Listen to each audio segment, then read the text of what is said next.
Hello and good morning, everyone. Sorry I'm running a little bit late. I struggling to wake up this morning. It was, I wanted to sleep in, but democracy waits for no one. Let's check out the war and see how it's going here. We have lost 40 million, but we've lost 40 million, but we've already pushed into Meerkat and Aurora Bay. However, they are attacking Lasath, so we might lose our planet here. Good morning, Bubble. So, that's tough. We've got the Incinerary Corps, the Jet Brigade, and the Incinerary Corps. Alright. Let's do it. KFC's here this morning too. Good morning, everyone. Sorry again I'm late. It's just I could not wake up this morning. My body just wanted me to sleep more. Ooh, commando missions. Do we want to be commandos this morning? We might need to be commandos this morning. What's the latest warbond? The latest warbond is called Siege Breakers. It is a melee focused, I'm the Juggernaut sort of deal. You get a giant hammer that's full of explosives that can blow things up, and a laser shotgun that helps to show the bots who's boss. Everyone is commandos, yes. Okay, ooh. Let's start up here. We're gonna change our armor since this is the fire core. Let's grab some inflammable armor. Let's reduce that damage a little bit. We're gonna be on fire a whole lot this match, so let's grab that. And we're gonna grab one of those. And one of those. And that. And one of those. Alright, here we go. Let's go march on to Cyberstan. Y'all should count your lucky stars. I finally gathered all the ingredients to make the high-protein chocolate tuna, yes, tuna pudding this morning. But Emmy hid the tuna from me, so you've been spared. You've been spared the high-protein tuna for one more day until I can find where the tuna went.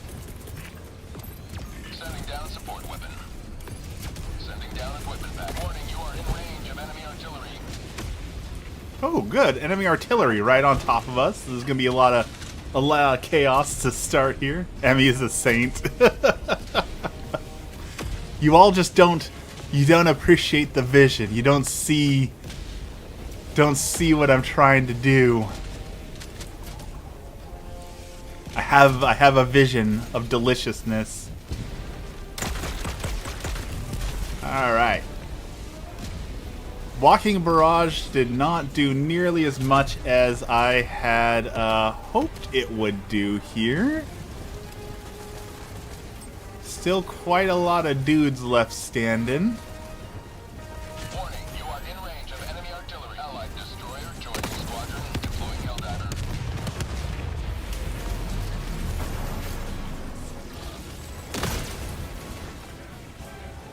Okay. In we go. And here comes the ragdolling. Everyone's favorite. Oh, we're in some serious trouble here. And there's enemies. Okay. We're in trouble. Let's reload. Allied destroyer joining squadron, deploying Helldiver to combat. Warning, you are in range of enemy artillery.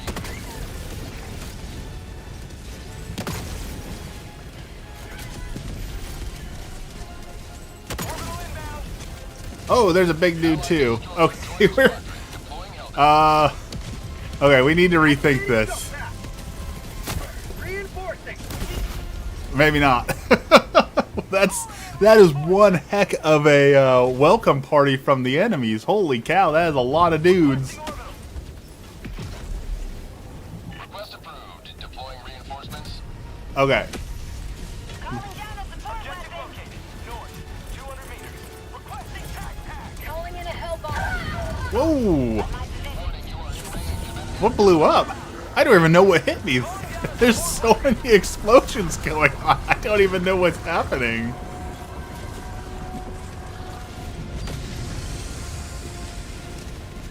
I got the terminal. Hellbomb armed. Clear the area. Alright, that's one hell bomb going.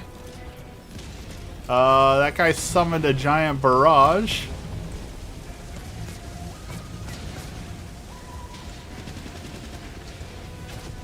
Bot asset destroyed.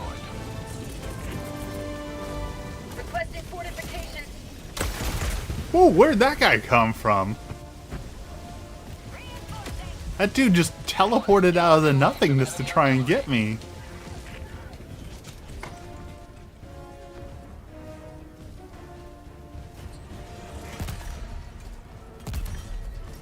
Okay, we can clear this base from up here, so that'll be a little less dangerous, I feel like.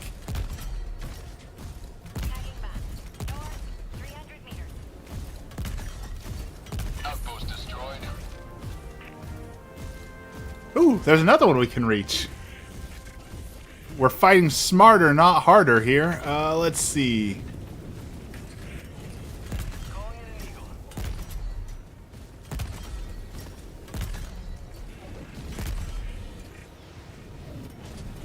We got equipment.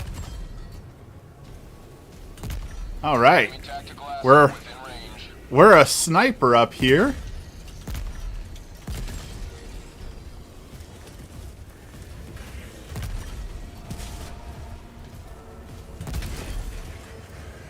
Oh, I don't want to waste all my ammo on these guys, but they're kind of making me.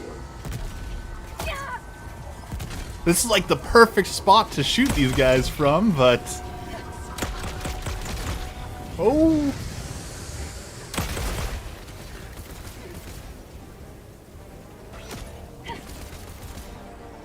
Okay, let's see, Did we get them all? No, there's got to be one more, right? Have a taste of democracy. Okay, well, we're running. We're running. My life for Those jetpacks are something else. Oh, there's guys there too. Oh, there's guys everywhere.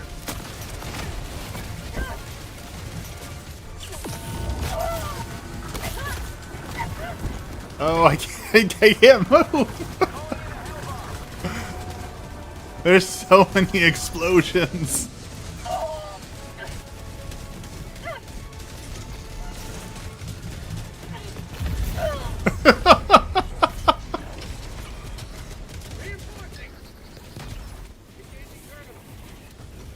These planets are overrun.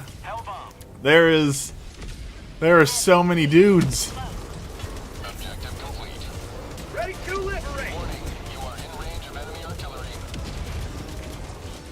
All right, let's take that guy down. Hellbomb armed. Clear the area. That should at least take a little pressure off of us. There's so many guys.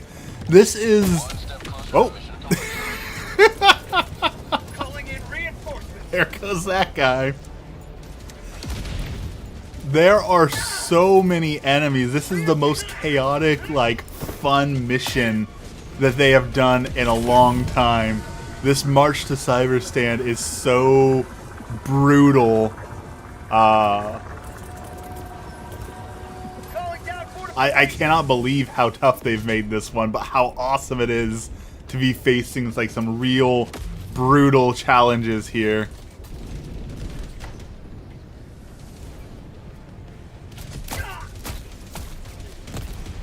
Oh, come on, Rock.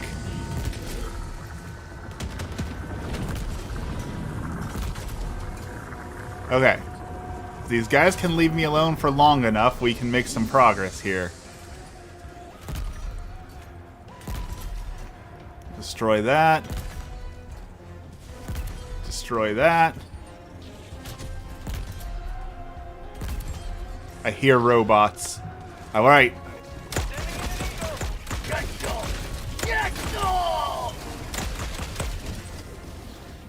Oh good, my ally's here to help me. Okay.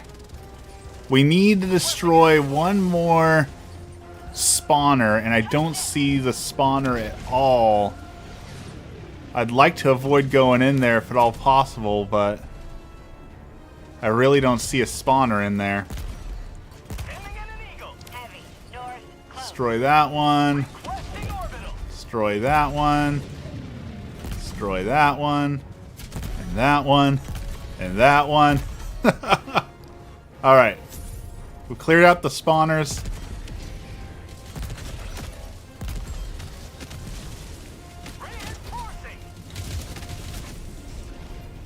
I'd really like to destroy that. I don't want to go into that fortress. I feel like if we go into the fortress, we're dead. But I guess we kind of don't have a choice at this point.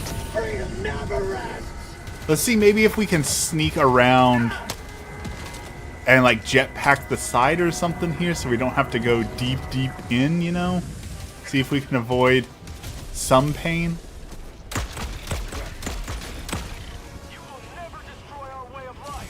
Maybe I should have done the commando missions. Maybe sneaky was the way to go here.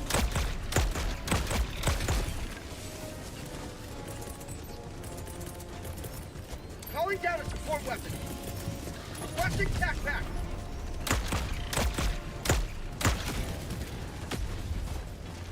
Calling in reinforcements. Alright, wait for that guy to get blown up so he doesn't launch a missile at us.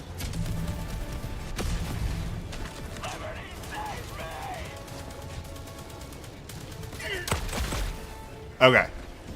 Here we're gonna try and jump onto the lip of that rock right there. And we're gonna sneak around. So let's try.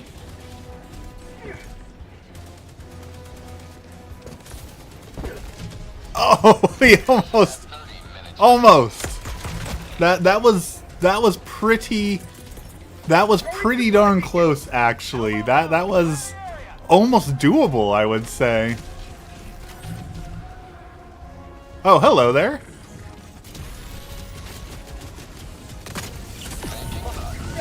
I like how he was politely waiting for me to look at him before he started firing. Very, very nice of him to be patient.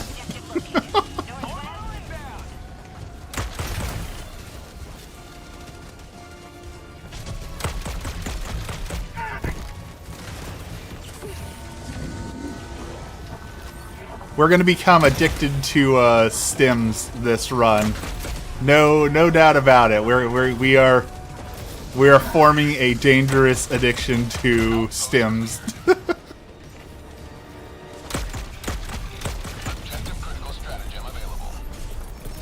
How's the war front going? We have moved past Chort. Chort was actually pretty easy. Like, we decimated Chort Bay pretty quickly. I was impressed with how fast we took down Chort Bay. Now, this new planet, we're taking on the Incendiary Corps, as you just saw, and the Jet Brigade combined. And this one is a bloody massacre. There are so many robots. This is a very, very tough challenge that we have taken on here. Oh, don't jump into the minefield. We almost jumped right into the minefield.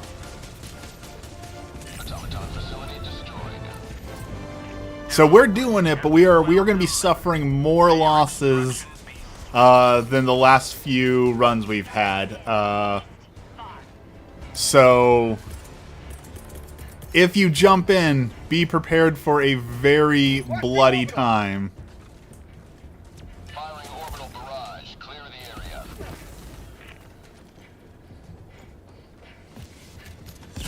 Helldiver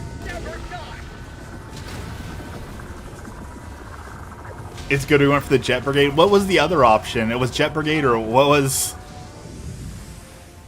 Because the Incendiary Core seems to be everyone's least favorite, and I can understand why. The Incendiary Core is pretty tough.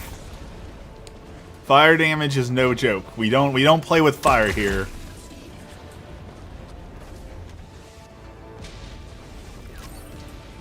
Where is that very last spawner we have not found yet?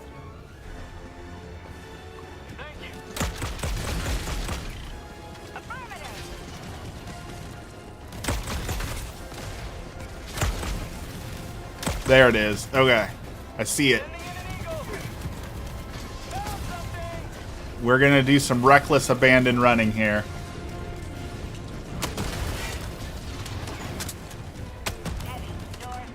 Oh, it's at such a bad angle. I don't know if I can hit this with the...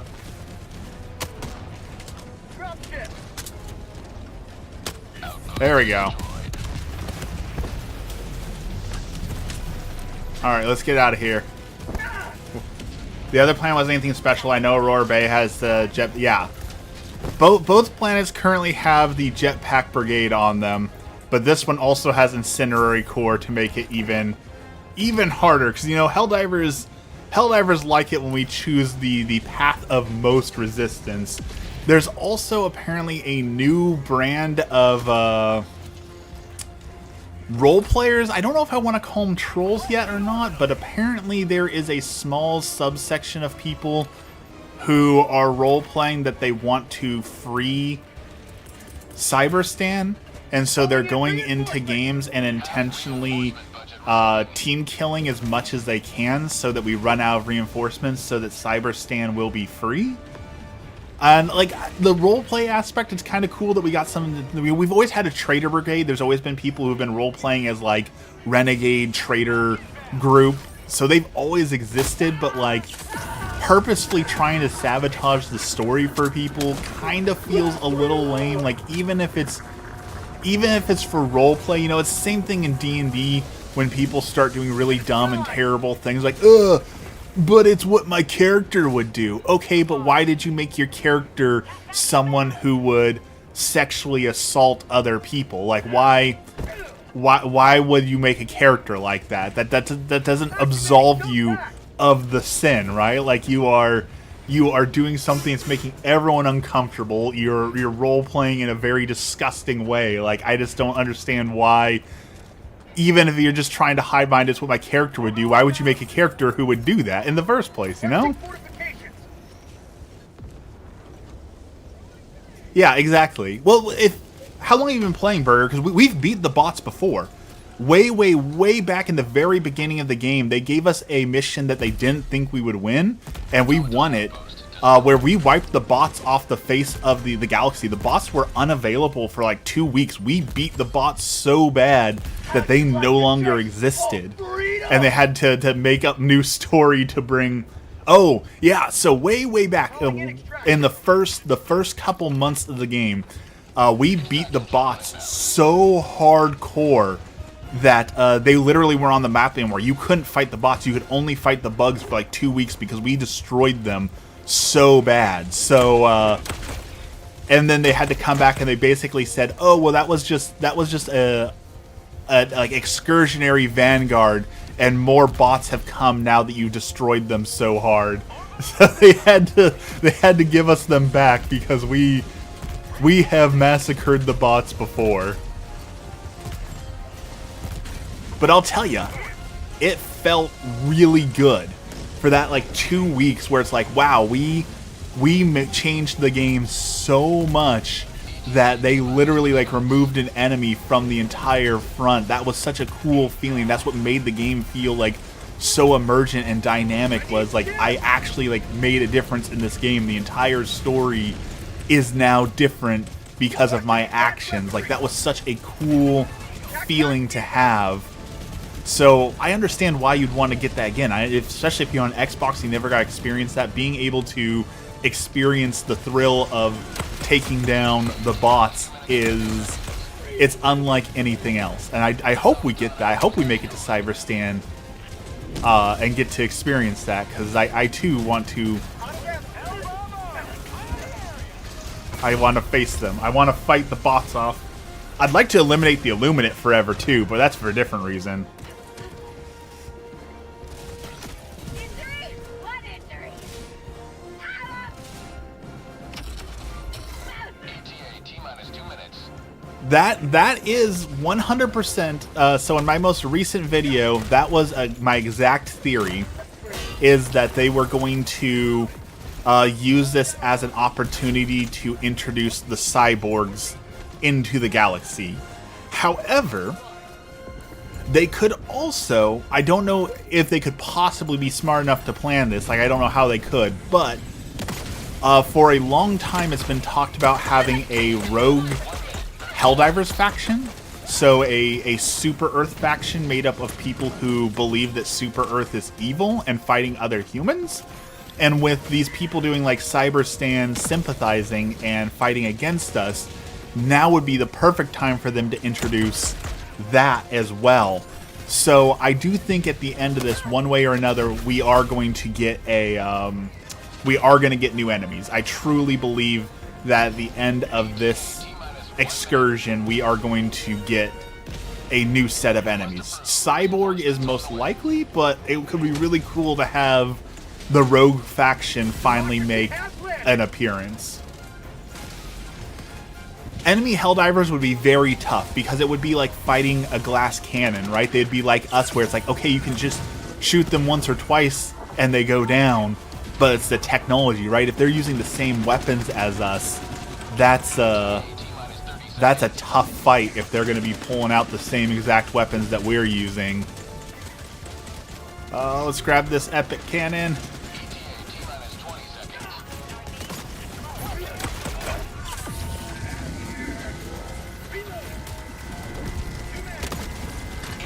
That's one down. Seconds, clear landing zone. Come on, reload. Oh, I can't believe I missed. Pelican 1 approaching pickup. And they're just throwing stratagems at us. I mean, in all fairness, we have all been using a lot of stratagems, so I think it's only fair that they get to use some stratagems against us every now and then. All right, get on the Pelican, everyone. Get on the Pelican. We are overrun.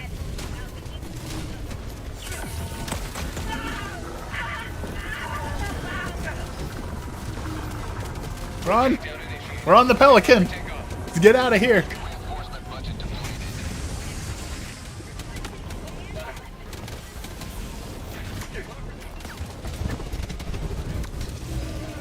Hurry! Come on, Blue!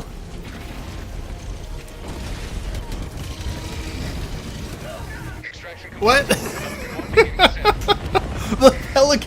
The Pelican went back down so that Pink could die, and then it left. What a jerk move!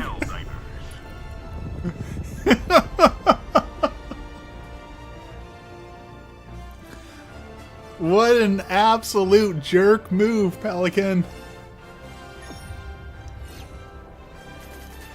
Alright, we need to rethink our strategy. That was an incredibly brutal run. So we need to up our game. We are now going to equip our most sweaty possible build. We're gonna have to go super sweaty against these guys because that was a meat grinder and a half.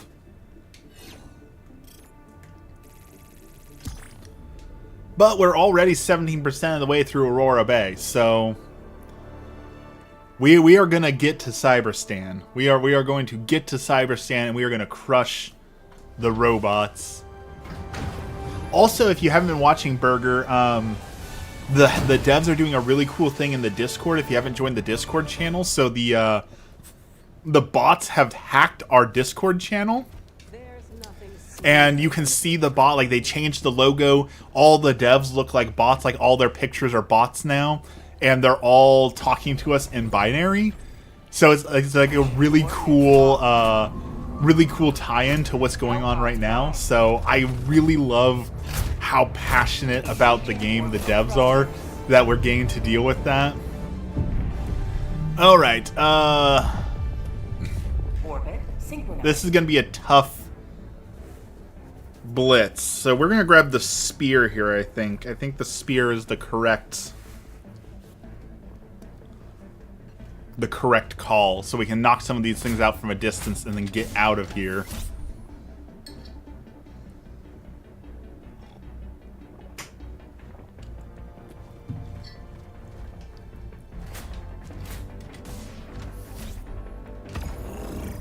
All right. So we are going full sweat mode, so we are now going to use the crossbow, as is demanded by the sweat, and then we're gonna grab that one. We're gonna grab a spear, and we're gonna grab that one, and we're going to grab all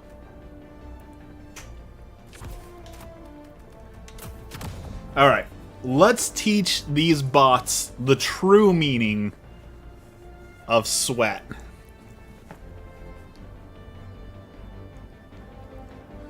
We're gonna dab on the haters, as they say, as the cool kids say.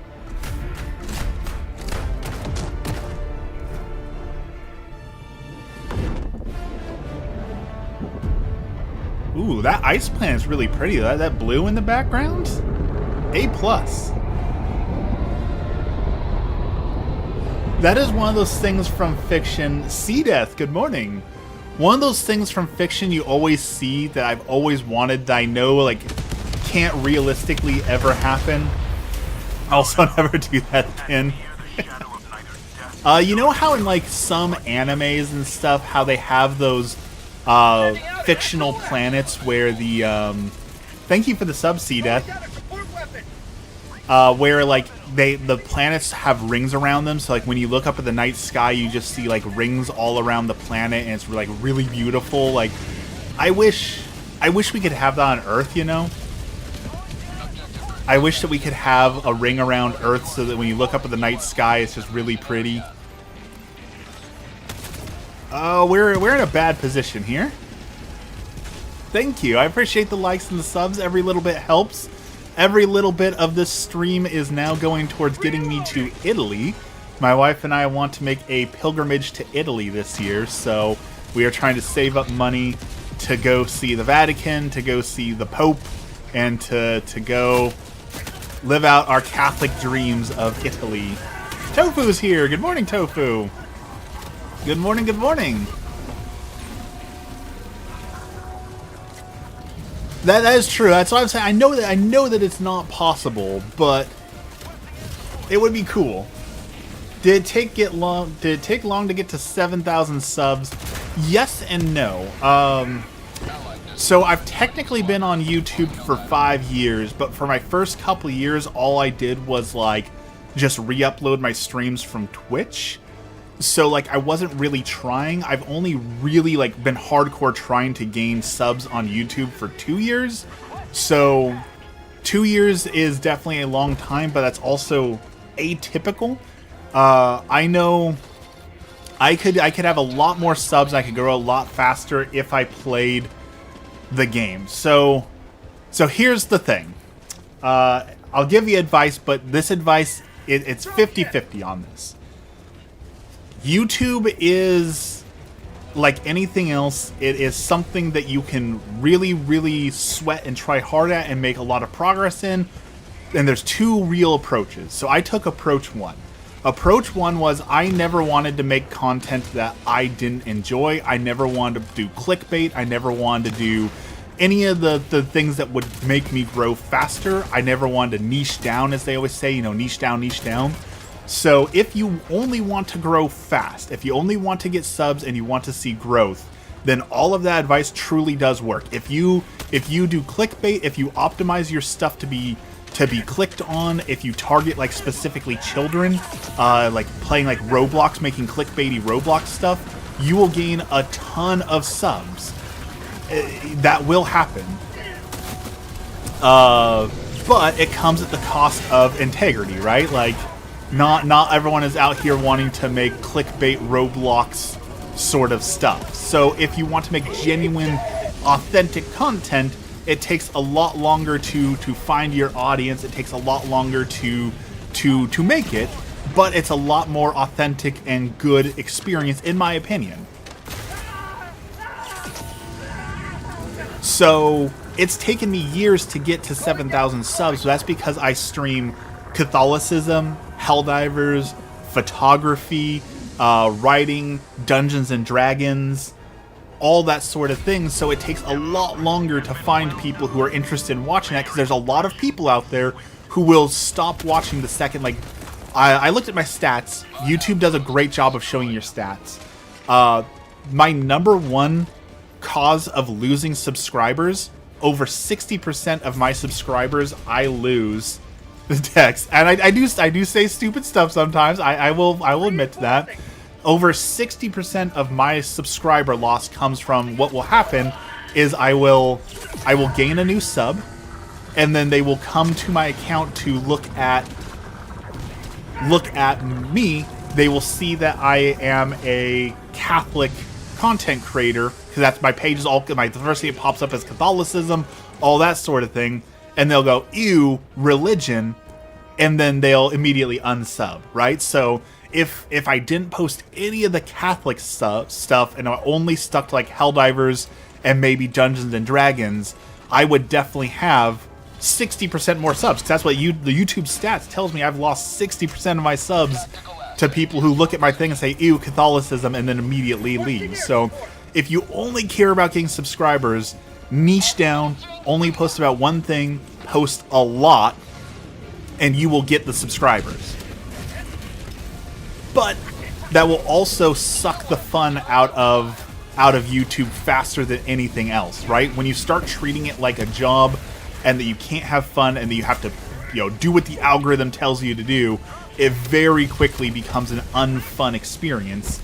And there's nothing wrong with that, right? Like, if you want, excuse me, if you want to grow on YouTube, and you want to treat it like a job and make money off of it, because I make money off of YouTube, I will fully admit that, right? You guys have sent me money. Every time you watch an ad, I make money off of it. So if you want to treat it as a job where you're making money, there's nothing wrong with that. We all have to have a job. We all have to make money. Just know that when you treat something like a job, it's not fun anymore, right? Because work is not meant to be fun. As my dad always told me, if people enjoyed doing it, they wouldn't have to pay you to do it, right? So I'm an atheist, and it doesn't bother me in the slightest. There is a subsect of people who are so, I won't say militant atheists, although, militant atheists exist, but there are people who are so, like, anti-religion that they can't stand even being near someone who's religious. Like, the second they even see, like, oh, you're a religious person, oh, you must be stupid, or you must be coming up to me and, like, trying to convert me, or you must be trying really hard to preach to me, so I don't even want to hear it. If you don't get paid, how do you want to fund your survival? It's okay to take YouTube as a job, though, right? Or not as a job. There was a whole time before YouTube got super popular, like back in the early 2000s. People just made YouTube videos. It was for the pure fun of it, right? They made YouTube videos to be authentic and make content for fun. There was no money involved. It was really raw. It was really authentic. And a lot of people think that was when YouTube was the absolute best. So I can't believe I missed that. Does YouTube pay well? That really depends. I personally think YouTube pays pretty well, but most people will tell you that, like, the payment for ads are really abysmally low, and the real money is in sponsorships. And that's absolutely true, right? Like, yes, like, let me put it this way. My most popular short of all time, over 1 year old, my most popular short, it's at almost 1 million views now, which isn't really huge. That's not, like, super viral or anything by most standards, but I did a post about Doom Guy versus Warhammer 40k. 20-second short, really simple, and it has paid me about $30 year to date. So, and Dex just sent me 10 cents. Thank you, Dex, for the 10 pennies, the giant 10 penny poop. So $30 isn't a lot of money by any stretch of the imagination, but it was also, they paid me $30 to put a camera on my face and say who would win, Doom Guy or Warhammer 40k. Like, it's not exactly a whole lot of work, right? So it's $30 for not a lot of work. But if you get sponsorships, you know, those sponsorships a lot of times will pay you things like, here's $500 for one video, right? So the sponsorships actually pay really well. But also, once you start taking on sponsorships, you're also beholden to other people, right? You have to make the content that they want you to make. You have to say what they want to say, and people will start calling you a sellout, right? People will say, I liked Waffles before he was a sellout. I liked him before all of his stuff had ads, and I liked him before he started trying to sell me Raid Shadow Legends. So it's a balancing act. I think Doomslayer would do pretty well in the 40k universe. The general consensus seems to be that Doom Guy would wipe the floor with the 40k universe, and the only thing that could even stand a chance against Doom Guy was the Emperor himself, and even then, it's not a fair matchup.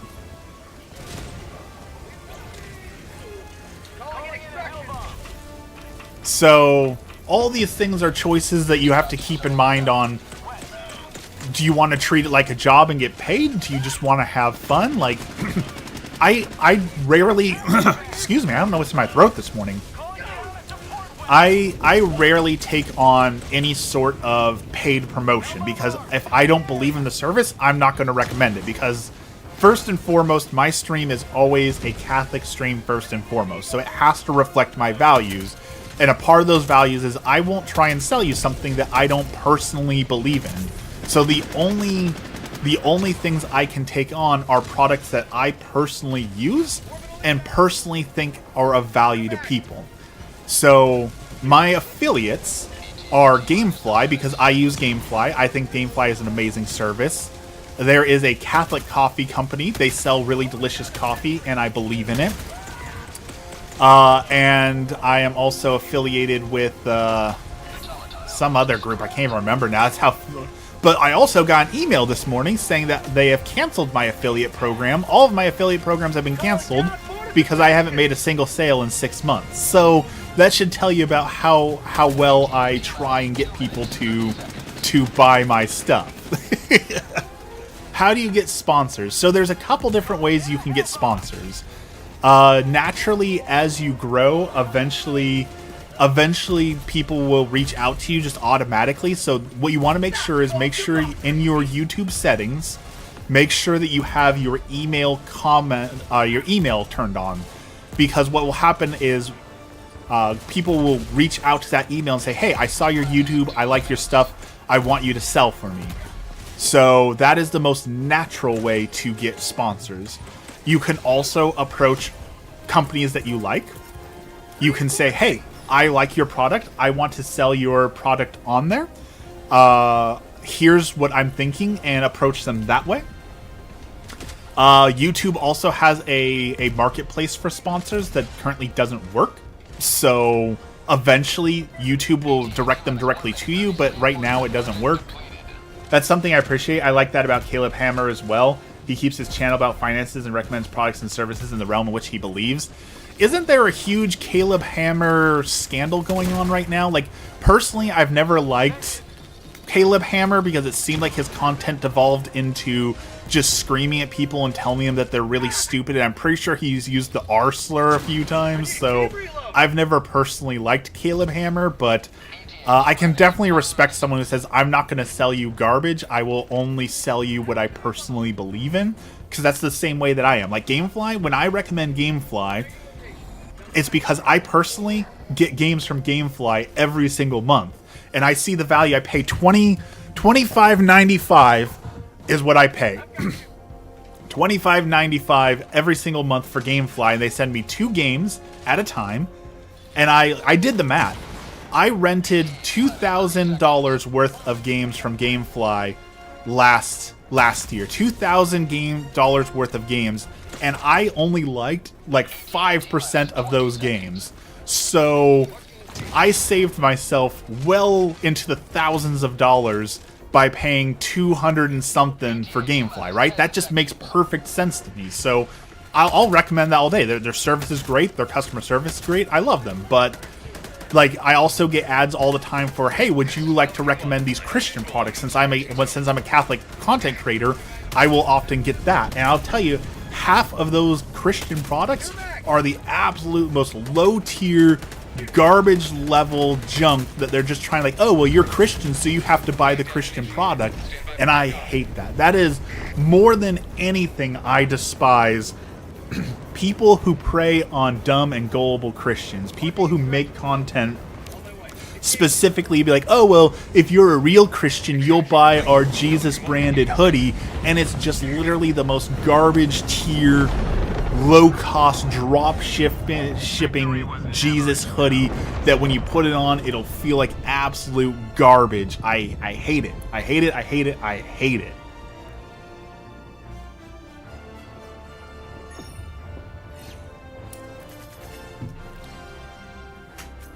I didn't think GameFly was still around. GameFly is still around.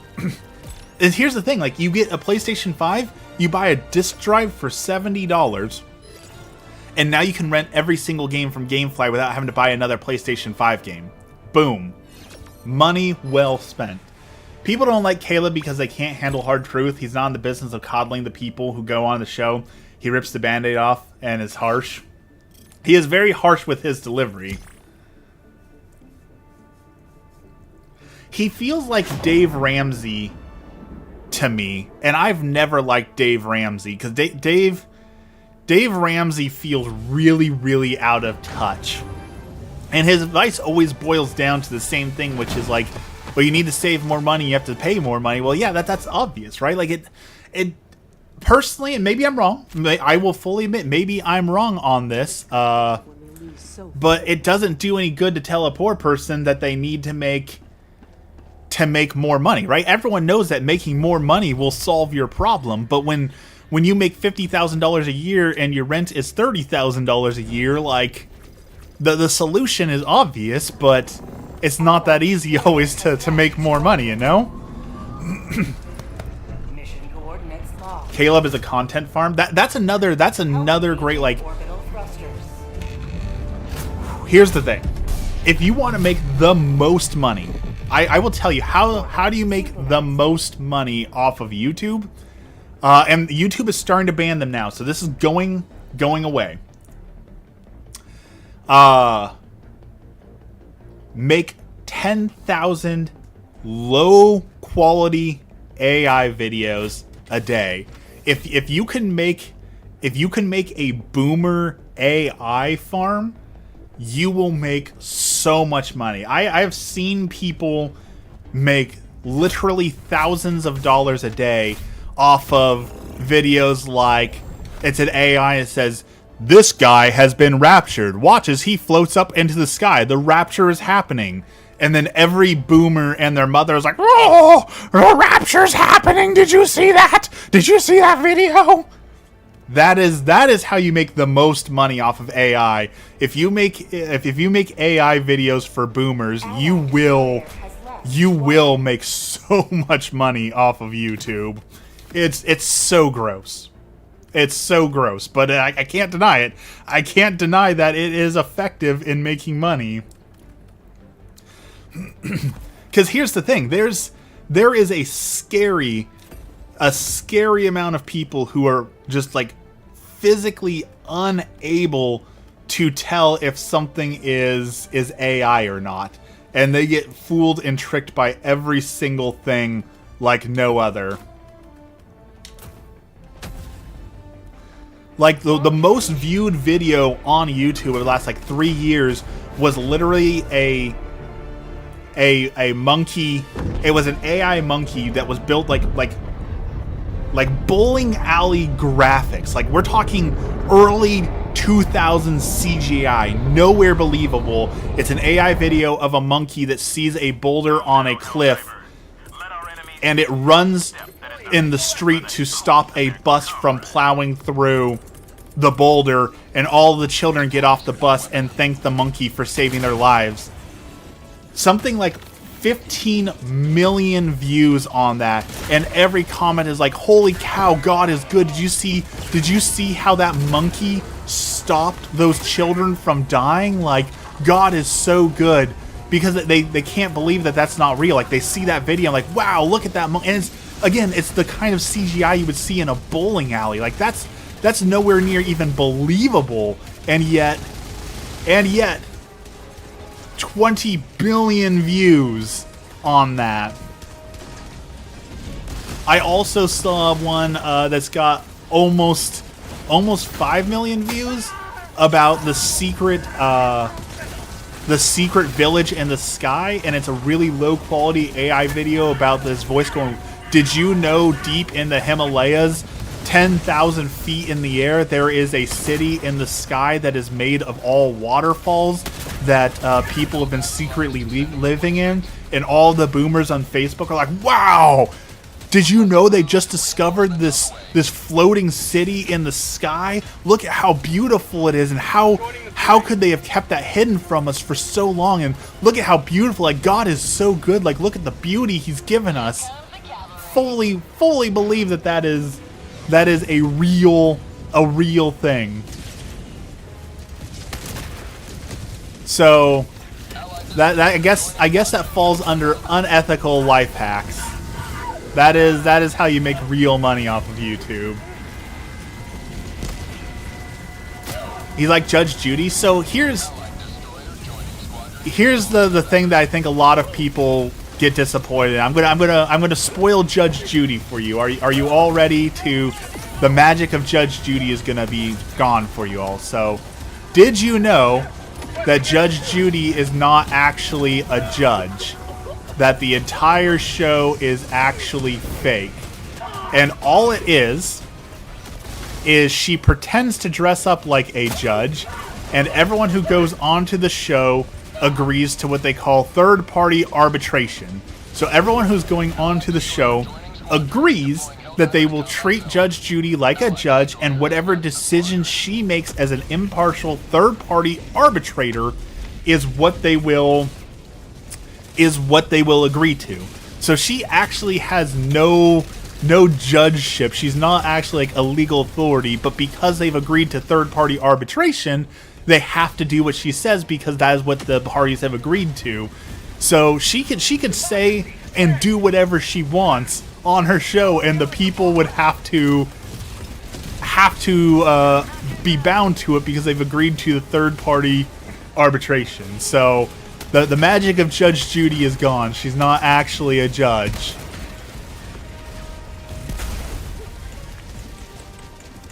It's kind of like that other guy. What's that other show? The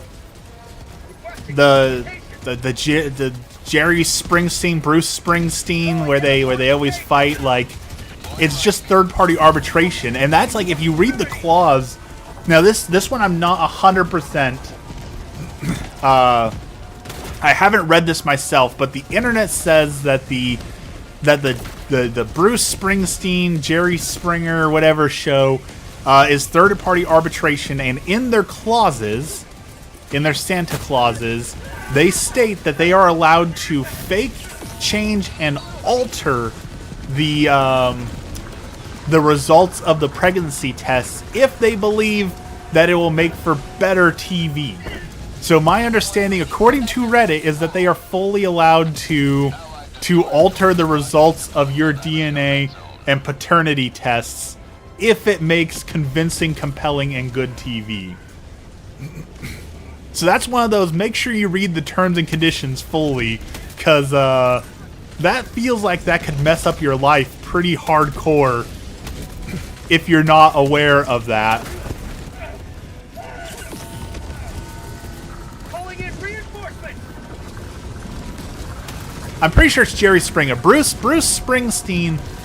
Apparently Bruce Springsteen is Catholic. Did y'all know that Bruce Springsteen, he's called, like, what's his, people call him like the Hog or the Boss, right? Like that's his I don't know, persona, I guess. Bruce Springsteen is Catholic. I didn't know that. Apparently not a very good Catholic, but he is Catholic. Mari. I've never actually seen Mari. Spring. Wait. Jerry Springer or Bruce Springfield? Which one's dead? I can't keep all these names straight. I don't know all these people. Requesting fortification. I feel like Patrick in that episode of SpongeBob. Who are you people?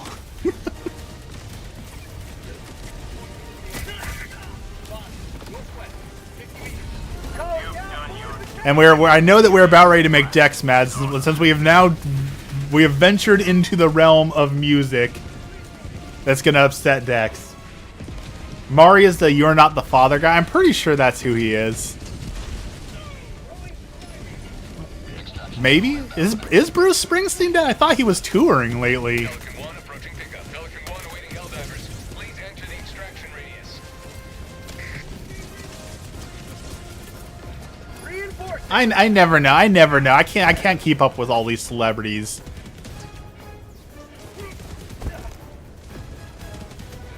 My former disgraced mayor has left our mortal realm. Jerry Springer was a mayor?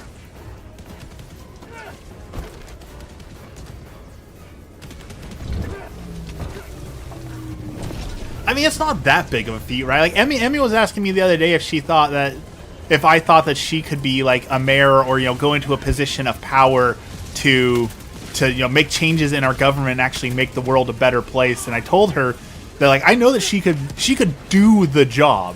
Like anyone can be a mayor, right? Like anyone can physically do the job of being like a mayor. I think anyone could be a congressperson.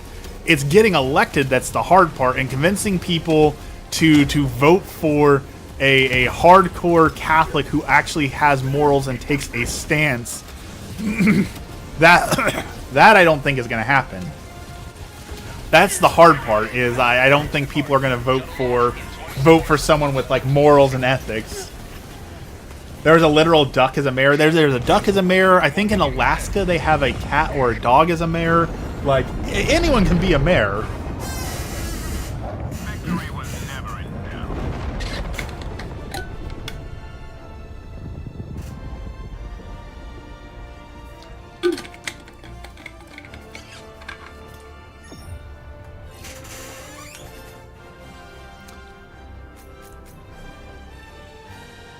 All right, we got some medals. Let's unlock some stuff. I'm hoping to unlock the leveler. That is the next big unlock, is the leveler. I've been sorry Blank, I saw you post it a little bit ago. I've been enjoying using Google AI mode. Here's the crazy thing. If you have a Google phone, which I do, you can legitimately go into Gemini mode and turn on camera mode and like talk to it, and like I was literally using, like I put it up to my cabinet and said, "Okay, AI, can you show me where the beans are?" And it literally highlighted on my screen where the can of beans in my pantry was. Like, you know how cool that is? Like the technology of being able to say, "AI, look at this and tell me where to find this," or tell me, like I was using it in a bookstore, like look at all these books and highlight for me the book that I want to grab off of the shelf. That is such a cool feature. Oh, we need five more medals to unlock the leveler. Oh, we're so close. All right, we're back. Bots terrorize this planet with their operation accomplished. Your valor is beyond question. Mission coordinates. In we go. The leveler looks good, but it's got a good amount of drop off. My understanding is the leveler is basically the ultimatum on steroids, so the drop off makes sense, right? Like it's a super heavy warhead, like that makes sense to me. All right, I think if we go, I think this part is higher up. We can probably snipe from over here. AI replacing human interaction in a bookstore, that's great. Okay, here's the thing, Atofu. I don't disagree with you in theory, but in practice, our Barnes & Noble is so, like, overworked that that it's so hard to get somebody to come and assist you. So, like, I don't disagree in theory. If they hired enough people and had people there to help you, I don't mind that. But there are some days when there will literally be a line out the door of people waiting for assistance and checkout, and there's no way anyone can come and help you. And that's a frustrating experience. So, like, if they hired enough people, that would be great. But I also understand everyone's running on skeleton crews right now, so that's not going to happen. I also heard, here's the scary thing of AI. Someone opened up a website yesterday. You can sign up now to be a part of it, and it is a AI-run website by AI agents, and the AI agents are looking to hire humans to do things that the AI is incapable of doing without a physical body. So the AI will post a job and say that I need a physical human to walk into this bookstore and pick up this book because it's not available online. So I will pay you $20 to go into this bookstore and purchase this purchase this book. How absolutely bonkers is that we're at a part of society where AI is creating websites to hire humans to do things that AI can't do, right? Like, that is such a cyberpunk thought to have. To be fair, here in Germany, the biggest book chain, Thalia, has been replacing workers with self-checkout, so they're actually finding a clerk not always easy. I like the self-checkout. I know that some people have some strong feelings about self-checkout, but I am a fan of self-checkout. Though I was in Fred Meyer last night, and I ran into this dude, and this dude had the true meaning of customer service deep within his bones. Like, I was just grabbing a frozen pizza, and this guy came out of nowhere, and I was like, "Oh, hey, I see you're picking out a frozen pizza. Do you need any help? Do you need recommendations? I can help you find a frozen pizza. We can talk about toppings. We can talk about ingredients. Like, what can I do to make your frozen pizza experience better?" And I was like, this dude is going above and beyond to sell me a frozen pizza at Fred Meyer's. Like, what customer service?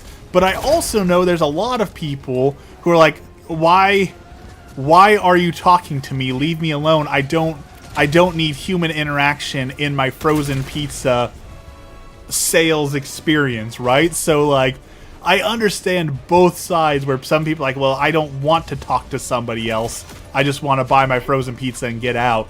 But dude was going above and beyond for Fred Meyer. Like, he needs a raise. Bro really needs that promotion. That's not, dude. He deserves a promotion. He was working hard for Fred Meyer. No doubt about it. Like, he's got the gumption.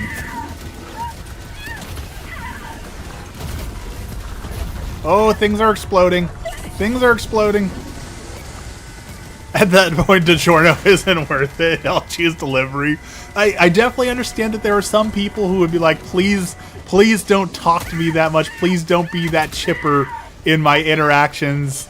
I see both sides of the argument. I do. Oh, we're in trouble. We are out of goods.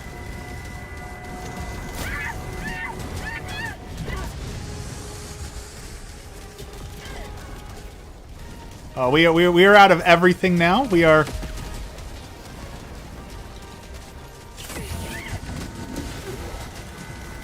Throwing grenade. Say hello. Come on. Well, I just got sniped. What a waste. Automaton outpost destroyed. But what I hate about self-checkout is they don't trust us one bit, and that's because people do keep stealing. So I understand why they don't trust us, but, like, At what point is it no longer self-checkout if someone has to physically come over and help you with every interaction, and then they still have to check your receipt at the end of the interaction, right? Like, is it really self-checkout at that point if you have to have 2 human beings still come by to check all of your work? Like, at that point, it doesn't seem like self-checkout anymore. It seems like regular checkout with extra steps, right? Like, there comes a point where this is no longer a self-checkout experience. And I feel like we're rapidly approaching that position. I steal a self-checkout. I'm gonna wag my finger at you, Dex. I'm gonna admonish you. Theft is wrong. We are a good Catholic stream here, and we will always stand by that. All forms of theft are always wrong. Just have drones deliver stuff. Walmart has started that. Walmart has a couple services, servi, some whatever word you use for it, where you can order a drone to deliver things to you. That is coming. That is the future.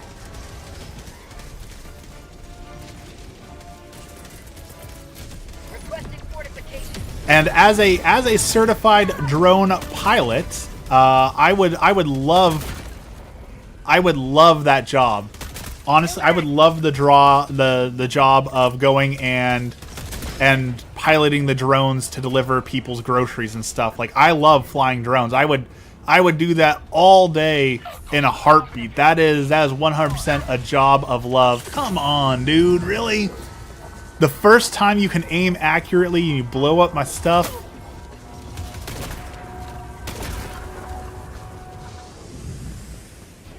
What a bummer. Alright, I guess we should have taken this out first. It's my own fault. Say goodnight, Mr. Turret. I heard the Ukraine is always looking for... You know, I am not built to be on the front lines of war, but I would... If I did not have... If Emmy wasn't in my life, if I didn't have a wife and soon a family, I would definitely consider joining the Knights of Columbus who do the really, really dangerous runs. Like, there have been Knights of Columbus who, like, are driving physical supplies over enemy lines into places like Israel and stuff as humanitarian aid to those who need it. Like, I 100%, if I didn't have wife, kids, family, all that sort of, I would consider joining one of those. I'm not built to be on the front lines, but I would absolutely love to be a part of something like that, especially if, like, they hired me as a photographer, like, documenting it, being a wartime, like, maybe this is just like the peak male fantasy and I'd get shot in 5 seconds, but I would not mind being a war journalist, you know, out on the front lines documenting the front lines of war. I think that would be a super fascinating and super necessary job, but I think I'm kidding myself if I think I would last longer than 10 seconds in such an environment.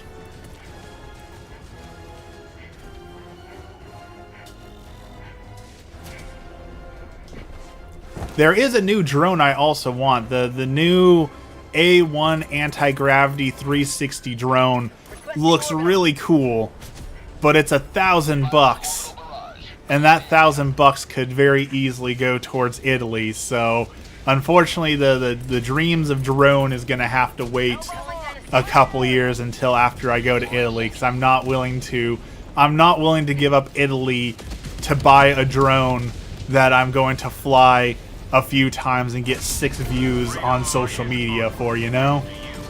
You may proceed to extraction.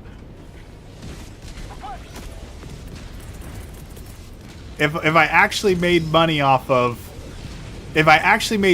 my drone content and people actually wanted to see it, I would consider it, but I simply don't make enough off of my drone content to justify it. But I did really appreciate getting to. I got to fly a drone at the Mount Angel Abbey and talk to the monks, and that was a really cool experience. You want to say hi to the Pope? I would absolutely love to meet Pope Leo. I absolutely respect Pope Leo. I love what he does for the faith. I would be very happy to meet Pope Leo and get to talk to him. I would love that. You make drone content? I have. I've made a few drone videos. It's never been very popular. So, and I do like drone photography. So, the new pope is from Chicago. His brother had an absolutely heartbreaking and beautiful interview, though, because the Pope has a brother, and his brother was talking about how much it hurt to lose his brother. He's like, I'm losing a brother, but I'm sharing him with the world. You know, the world is gaining my brother, but I'm losing him because now I don't get to see my brother as much. I don't get to spend as much time with my brother because he's, you know, the Pope. And that is such a beautiful, beautiful thing he said and did.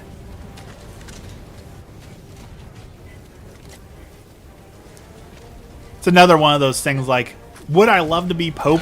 Maybe. Do I think I could ever be a Pope? Absolutely not. Like, as much as I am a defender of the faith and I can talk about the faith all day, I know that I do not know nearly enough to possibly qualify to be Pope. Like, there's no way that I could ever write one of those Latin encyclicals of the faith or anything. Like, I could never be Pope. I could be a deacon.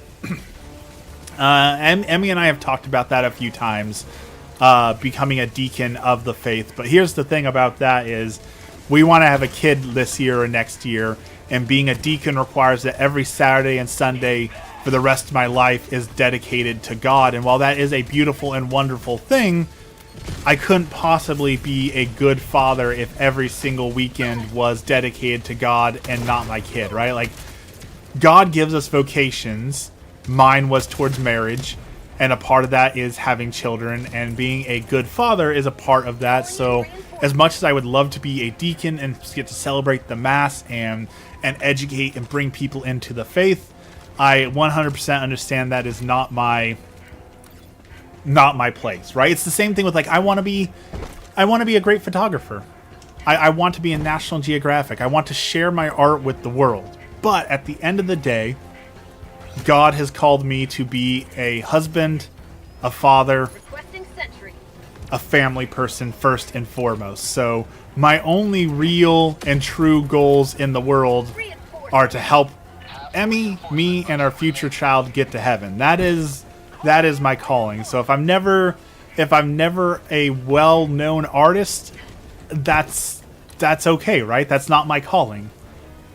It sucks, certainly, right? Like, I love my art. I'd love to get to share it. I'd love to be able to share it on a world stage. But at the end of the day, if no one ever sees my photography, that's okay, because my calling is just to get Emmy and me to heaven. That is the only true goal and purpose to my life.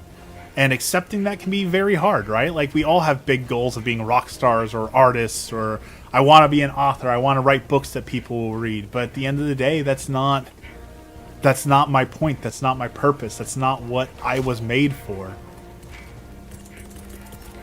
And that can be very hard to accept. And I get that can be hard to accept. That's the whole struggle of man, right? Is fighting against our own nature, our own selfish desires, our own wants, and doing what we were made for.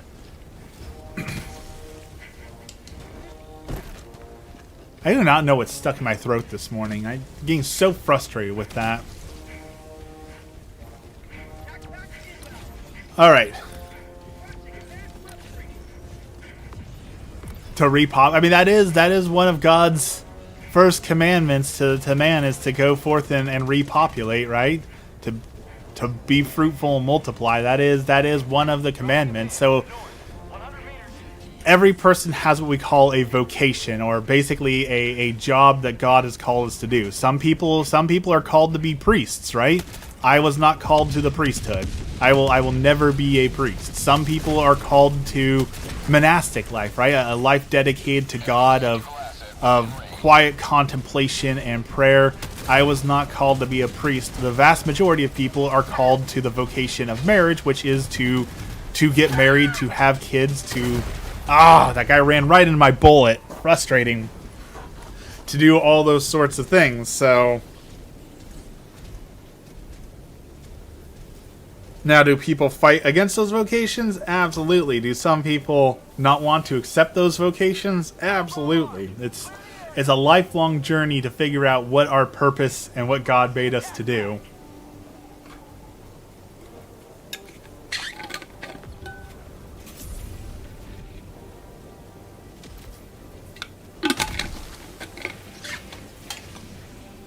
I should have meleeed that dude, but I thought I could be sneaky and shoot behind him and the explosion would knock him over, but he ran right into that bullet. He absolutely took one for the team right there. Request approved. Reinforcements have been launched. Alright, where are we at here? What are we doing? Democracy has landed. What is the next step in your journey, Dex? We are slowly working on convincing you of the existence, necessity, and love of God. So the next step I'd like to put you in is getting you into an OCIA class, but I'm pretty sure you would still be resistant to the idea of joining OCIA. So I think the next step is just getting you one step closer towards maybe like a prayer life. Or not God related. You know, I talked about this, getting you on a dating app, right? Getting Dex back out there to meet the right person for Dex. So Ben's here. Had to go buy like probably $300 in car parts. What busted on the car today? Calling in I literally just puked.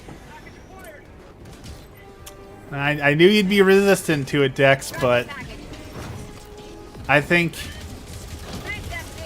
a good woman in your life could make a huge difference in your life, Dex. I feel very strongly that love is a powerful tool and motivator for changing your life. So that's not good.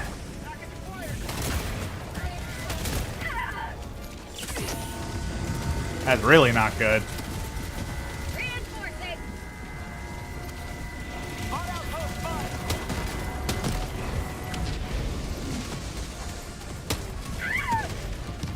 Oh, hello there. Freedom forever. Bot outpost destroyed. Okay, we're running.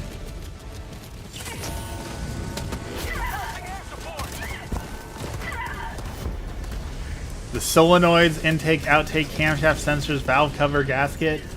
I mean, that sounds like a lot for $300. It sounds like you at least got your value worth.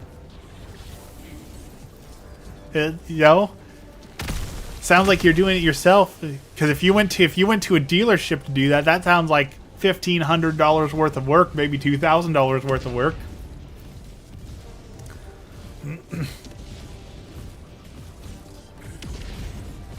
Hopefully he'll fix the issue. See, I'm not a car guy, but I know enough about cars to know that the answer is no.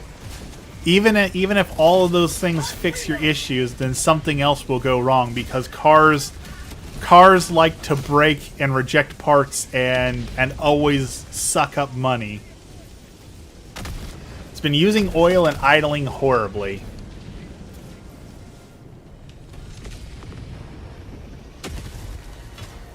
I don't know a lot about cars, but I do know they like to take every penny you have, especially if you're a car guy, right? If you're a car guy and you like fixing up cars and like you have the whole like, oh, this is my Project Mustang or whatever, you should be prepared for a lot of pain, suffering, and expensive bills.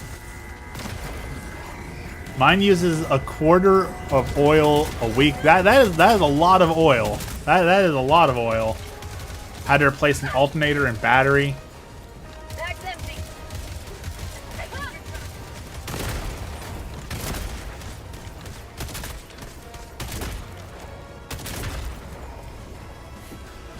I used to own a Jeep. One of my first vehicles that I ever owned, a Jeep Grand Cherokee. It used water. It had a leaky radiator, and the radiator was so leaky that I had to carry around a 5-gallon drum of water. And every time I would want to go someplace, I'd have to fill up the radiator and then fill up the 5-gallon drum of water so that when I got to my destination, I could refill up the water. Like the radiator was leaking real bad. It was overheating a lot too. That was a terrible experience.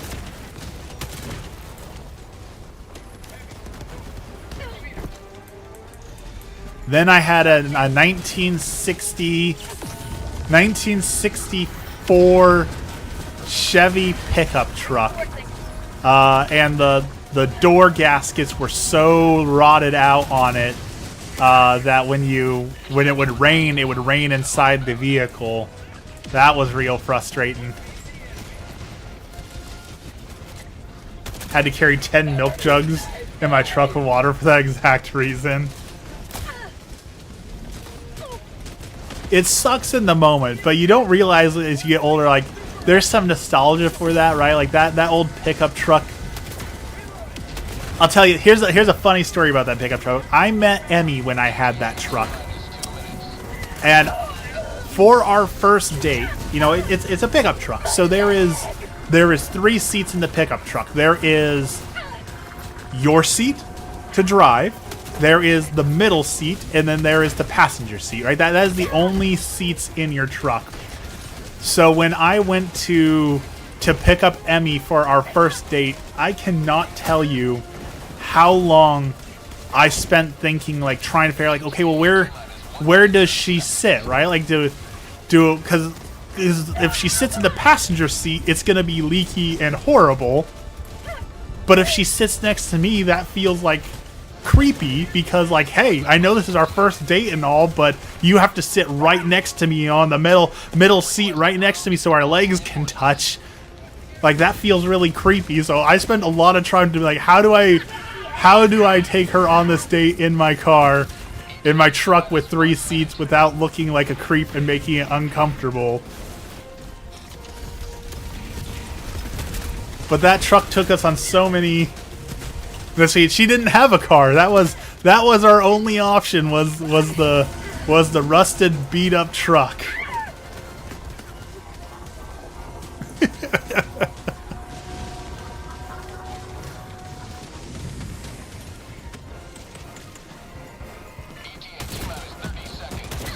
That first date, though, we drove 20 miles to go to a park to sit on a blanket and have a picnic and just talk, and then we wandered around Salem. We drank coffee, we had ice cream, and we just wandered all around Salem talking about life and psychology, and still you somehow bagged a baddie. Pelican 1 approaching pickup. Here's the secret. The secret that I regret, and I would never give this advice to anyone else. And it was before I was Catholic, okay? It was before I was a good person. The secret ingredient was I lied a lot. I did the whole, what's your favorite band? Oh, what a coincidence! Me too! What kind of music do you like? Oh, what a coincidence! Me too! What do you want to do for a living? Oh, what a coincidence! Me too! The secret ingredient was crime!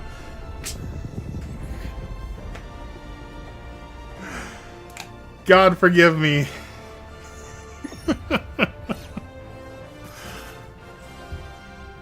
Yes, fake it until you make it was absolutely the name of the game. Absolutely. And I would recommend it to no one. Don't do that. If you have to lie to the person that you're dating to impress them, you're doing something wrong. Don't do that, kids.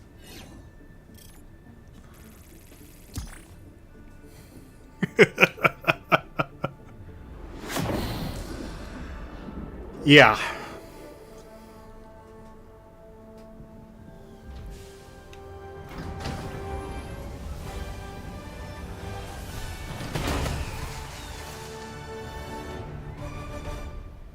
Also, things that I shouldn't have brought up on the first date that I would not recommend. Don't tell the girl you're taking on a first date that you want to have 2 children and that you're ready to start a family. That's bad. That's bad. But to her credit, she was impressed that I knew what I wanted out of my life. That one wasn't a lie. I knew exactly what I wanted at that time, right? I wanted a wife, I wanted kids, I wanted to be a CEO, I wanted to have it all together. That wasn't a lie. That was truth. Step 2, be good at it. That is, I tell you, sometimes God and I have this discussion. I am no humble brag. I'm ashamed of this.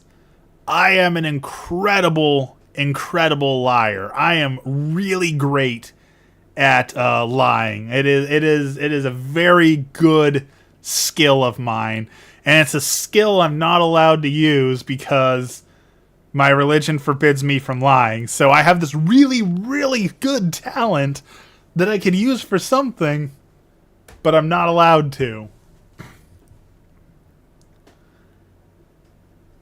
Step 3, tell your new wife you're a juggalo. ICP is on tour right now. They are performing a wrestling concert in Florida, and in Wisconsin in July there is going to be Rockfest. Rockfest in Wisconsin has they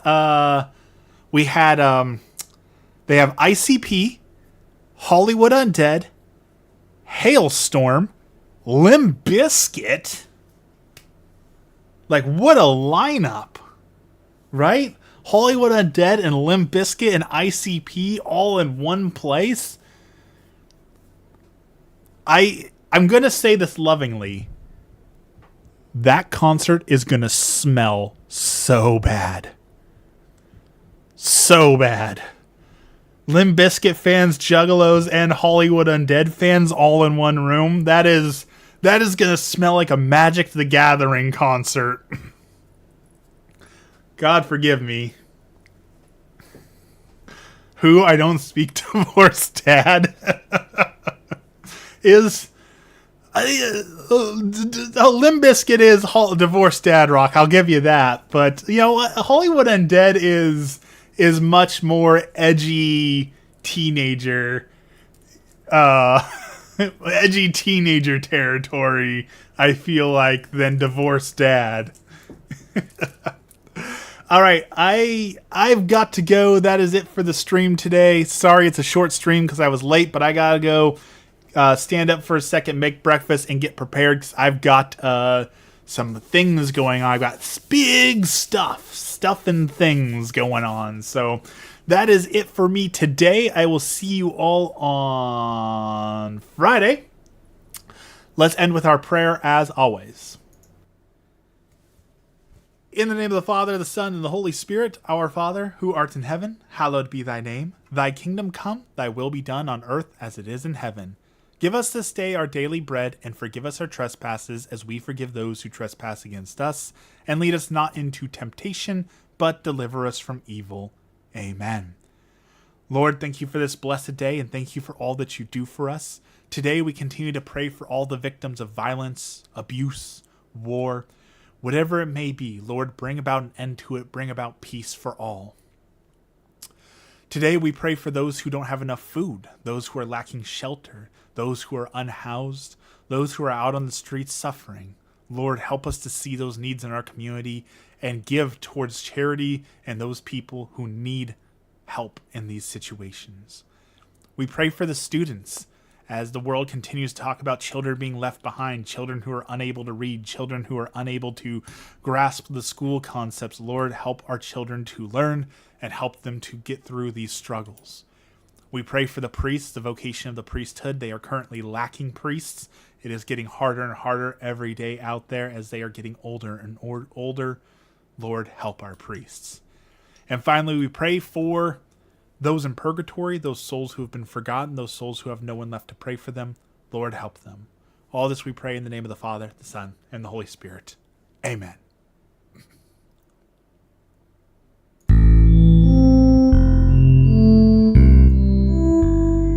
The concert is in Wisconsin. It's called Rockfest Wisconsin or Michigan. One of the two. Just look up Rockfest 2026 Midwest and you will see Limp Bizkit, Hollywood of Dead, ICP, Hailstorm. Thank you everyone for hanging out with me today. It was a great morning. Go and have a blessed day. We'll see you again on Monday. Thank you as always for hanging out. And thank you, Dex, for the 10-cent poop emoji. That is 10 cents we are putting towards Italy. That will buy me 1/20th of a coffee. We are 1/20th of the way to an espresso con latte. Thank you, everyone. Have a blessed day.